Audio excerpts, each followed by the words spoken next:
Christmas, my brother got the keys to a $1.2 million mansion. I got a $5 gift card. The room erupted in laughter, like it was some kind of joke. Only it wasn't. I walked out in silence, snow crunching beneath my boots, my chest burning with humiliation. My name is Lillian Hart, 27 years old. And if you think you know how this ends, stay tuned. Because what happens when the family that raised you treats you like an afterthought, then realizes the afterthought is holding the real power? I still remember that voicemail an hour later. Dad's voice was sharp, commanding, arrogant. "Return the house or we'll call the cops." The words replayed in my head over and over while I sat in my car outside their glittering home. Everyone inside was warm, drunk, celebrating his success. No one noticed me slip away. But the deed in my bag said something very different. The mansion they had just gifted my brother, the one they thought was his, legally had my name on it. Mine. They thought I'd stay quiet. They thought I'd stay small. Instead, I smiled in the dark, a smile so sharp it hurt my cheeks. If they wanted war, they were about to learn the difference between a spoiled son and a daughter who'd had enough. Because the mansion wasn't just a house. It was the beginning of a reckoning. And by the time Christmas lights came down, the golden child's crown would be nothing but ash. The next morning, my phone buzzed nonstop. Missed calls. Texts dripping with threats, then fake sweetness. "Lillian, let's talk this out. Return the deed before this gets ugly. You don't deserve that property anyway." I sat at my tiny kitchen table, the $5 gift card lying there like an insult carved in plastic. My brother's smug face flashed in my mind, the way he dangled those mansion keys like a trophy. The way Mom said, he earned it. Earned it? He hadn't worked a day in his life. Every car, every vacation, every success, paid for by my parents' money, by their endless devotion to their golden boy. Me? I was the one working double shifts, scraping by, paying off student loans while they laughed about my little life. But this deed? This was no accident. 5 years earlier, I'd loaned Dad money when his business teetered on collapse. He never thanked me, never repaid me. I let it go, until a lawyer friend whispered advice. Secure collateral. So I did. In silence. I made him sign. And he forgot. Until now. And suddenly, the tables had turned. By afternoon, Dad and Mom showed up at my apartment uninvited. Dad's fists pounded the door. "We can handle this quietly, Lil. Don't make a scene." I opened the door just enough to see their faces. Red, frantic, desperate. For once, they were the ones begging. I leaned against the frame, calm, steady. "I'm not giving it back. Not now, not ever." Mom gasped like I'd slapped her. Dad's jaw twitched. My brother hovered in the background, too cowardly to speak.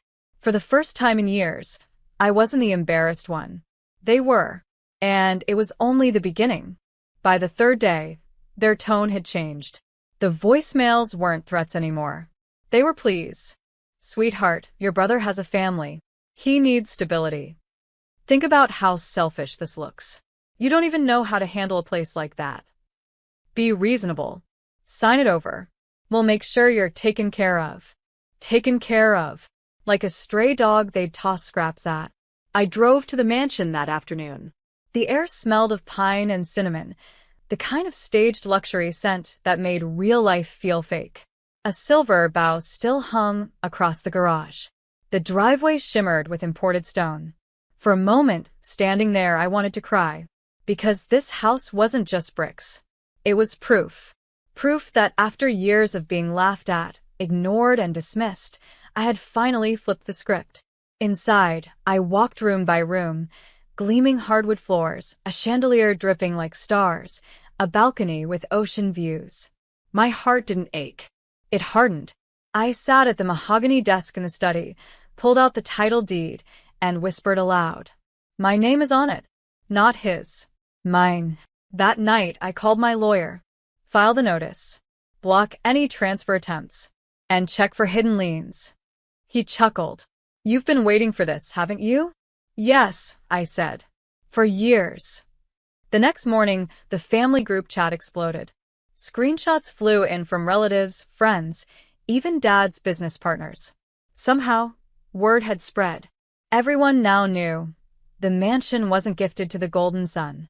It was legally mine. The silence that followed from my parents was deafening. And then, at exactly 7:02 p.m., a text came in from my brother. 5 words. "You'll pay for this." But he didn't realize he was already paying. My brother's threat wasn't empty. It came with action. By sunrise, I got an email from the HOA. Unauthorized occupant reported. Ownership in dispute. Investigation underway. I smirked. Classic. He'd gone whining to the board, trying to paint me as some intruder in my own home. But by then, my lawyer had already filed the deed with the county clerk. Public record. Irrefutable. Still, I knew my brother. He wasn't just going to stop. That night, I parked my car outside the mansion, headlights off, and waited. At 11:46 p.m., a moving truck pulled up. My brother hopped out, face red, veins bulging. Behind him, Mom and Dad, arms crossed, looking smug. They really thought they could storm the place. I stepped out slowly, phone in hand, recording. "Evening," I said. "Need directions? Because this isn't your house." Mom hissed, "Stop embarrassing us. Hand it over before this gets ugly." I tapped the document app on my phone, holding the glowing screen toward them. Title deed. Filed. Stamped. My name. Not his. Dad lunged forward, but froze when I added. "And this conversation?" Already uploading to the cloud. Their faces dropped. Rage mixed with panic. They weren't used to being cornered. My brother kicked the moving truck tire, cursing under his breath, then spat. "You don't deserve it. You've always been nothing." I smiled. Funny. Nothing usually doesn't own a $1.2 million mansion. For a moment, the silence was thick enough to choke on. Then Mom snapped, "Fine. Enjoy your precious house. But don't come crawling back when you're alone." They left in a storm of headlights and dust. But I knew it wasn't over. Because less than an hour later, an unknown number called. A deep voice said, "We need to talk. About your brother's debt." The voice on the phone was sharp, heavy with menace. "Your brother owes us $200,000. And guess whose address is now on record for collateral?" My stomach tightened, but I didn't flinch. "That's his problem, not mine." The man chuckled darkly. "See, that's where you're wrong. Family always pays." Click. The line went dead. For a moment, I stood frozen in the middle of the marble foyer, staring at the chandelier swaying faintly above me. They weren't bluffing. My brother's recklessness had finally come to collect, and somehow, he tied me into it. I checked the county records again. Sure enough, tucked inside the deed file was a lien attempt, dated weeks earlier, under my name. My brother had forged signatures. He'd been planning to pin this mansion as collateral before I even knew it was mine. The audacity almost made me laugh. Almost. Instead, I called my lawyer. Freeze everything. File a fraud alert. Notify the sheriff. And get me every single document with my name on it. By noon the next day, I had a folder thicker than a phone book. Fake loan agreements. Bogus contracts. My signature scrawled across pages I'd never seen. My parents knew. They had to. That night, I drove to their house. My brother's BMW sat crooked in the driveway, music blasting from inside. I rang the bell. Mom answered, eyes narrowed. "You look tired," she said. "Keeping up with your new life already?" I held up the folder and smiled. More like cleaning up his mess. Her smirk faltered. Dad appeared behind her, tense. "Whatever this is, you'll drop it. For the family." I leaned closer, lowering my voice until it cut sharp. "The sheriff will be here tomorrow morning. I suggest you prepare yourselves." For once, they had no comeback. But just as I turned to leave, my brother stumbled into the hall, clutching his phone. He grinned, slurring his words. "You think you've won? Wait until the bank auction. Let's see how you feel when strangers are living in your mansion." The next morning, my phone buzzed at 8:17 a.m. "Sheriff's office. We're outside your parents' residence." You might want to come down. By the time I arrived, the scene was pure chaos. A patrol car in the driveway. My brother pacing with his hair a mess, yelling into his phone. My mom clutching her robe like a shield, whispering furiously to Dad. And Dad, arms crossed, glaring at me as though I had betrayed them. The deputy held up the folder of forged documents. Signatures don't match. This is a felony. My brother snapped. She planted those. She's obsessed with ruining me. I didn't bother arguing. I simply handed over a USB drive with the time-stamped copies I'd pulled from the county's digital portal. Every document, every date, every forged mark, backed up and undeniable. The deputy nodded. We'll escalate this. Ma'am, you're clear. Sir, you'll need to come with us for questioning. The moment the cuffs clicked onto my brother's wrists, Mom let out a wail that rattled the porch. You can't do this. He's our son. Her words cut deep, but not in the way she intended. They didn't say my son. They said our son. I was standing right there, and yet I was invisible again. As the patrol car rolled away, Dad turned to me with venom in his eyes. You've destroyed this family. For a house. I met his gaze steadily. No, Dad. I just refused to let your favorite destroy me. For a long moment, silence swallowed us both. That night, as I sat by the fireplace in my mansion, a thought lingered. The deed was safe, my brother was facing charges, and yet, I knew they weren't done. My family had never taken defeat quietly. And right on cue, at 11:42 p.m., my phone lit up with an unknown number. A voicemail dropped seconds later. You think the law protects you? You don't know who you're really up against. I played it twice, the voice distorted, threatening, unfamiliar. My victory was only just beginning to unfold. The voicemail replayed in my head all night. The voice wasn't my father's, wasn't my brother's. It was someone else entirely. Someone they'd pulled into this twisted mess. By sunrise, I had a plan. I called my attorney and forwarded the message.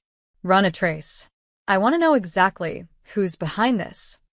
Hours later, the answer chilled me. The call had come from a burner phone purchased with my parents' joint account. So they weren't just enabling my brother. They were actively weaponizing outsiders against me. That evening, I drove back to the house I grew up in. The front yard was littered with cars, friends, neighbors, maybe even church members. It looked like a gathering staged for sympathy. Inside, my parents sat with smug expressions while my brother, out on bail, sulked in the corner. Mom started first. You think money and paperwork make you better than us? We've spoken to people who can fix this. You won't win. I let the silence stretch, then slid a manila envelope onto the coffee table. Inside, printed bank records showing the burner purchase, cash withdrawals tied to Dad's signature, and emails they thought I'd never see. Mom's smile faltered. Dad's face turned red. My brother muttered something under his breath, but I raised a hand. No. You don't get to speak. I leaned forward, voice calm but sharp as glass. You forged documents. You laundered through my accounts. You bought threats with your own money. Every move you've made ties back to you. And tomorrow morning, your friends will read about it on the front page. Not my doing, just the truth coming to light. The room cracked with silence. Even their closest allies shifted uncomfortably, realizing they were sitting beside criminals, not victims. My father tried to bluster. You wouldn't dare. But I cut him off. It's already in motion. Reporters have copies. Bank officials, too. And the sheriff? He'll be here again soon. Except this time, it won't be just my brother answering questions. My mother's hand trembled, clutching her wine glass until it nearly shattered. My brother cursed and stormed out. My father sank back, eyes burning but powerless. As I turned to leave, I said one last thing. You thought I was the weak one in this family. You thought I'd fold. But this house, this life, it's mine. And you'll never take it again. The front door closed behind me, but the weight of war still pressed on my chest. And then, at 2:03 a.m., an email arrived in my inbox. Subject line: Final offer. The sender: my mother. The subject line glowed on my screen. Final offer. For a moment, my hands hovered above the keyboard, my heart pounding. I clicked. Inside was a single line from my mother. Let's talk privately. We can make this right. No apologies. No remorse. Just negotiation like my dignity had a price tag. I didn't reply. Instead, I forwarded the email to my lawyer, CCNG the bank investigator, and the local reporter already circling the story. Then I closed my laptop and let silence be my answer. By noon, the fallout began. Headlines screamed about financial fraud, forged deeds, and family betrayal. Neighbors whispered. Friends vanished. My brother lost his job, his car repossessed, and every ounce of his golden boy shine. My parents' accounts froze, their circle of influence collapsing overnight. And me? I stood on the balcony of the mansion, the one they said wasn't mine, watching the ocean waves crash against the cliffs. For the first time, I felt something I hadn't in years. Peace. When Dad called, begging, I let it ring. When Mom left voicemails, sobbing about families sticking together, I deleted them all. When my brother showed up at the gates, demanding I fix it, the guards escorted him off the property without a word from me. I had spent years begging for scraps of love, for recognition, for fairness. But I wasn't begging anymore. I wasn't their embarrassment, their scapegoat, or their backup plan. I was free, and as the Christmas lights twinkled faintly on the eaves of my home, I whispered the only gift they had ever truly given me, the strength to cut them out, once and for all.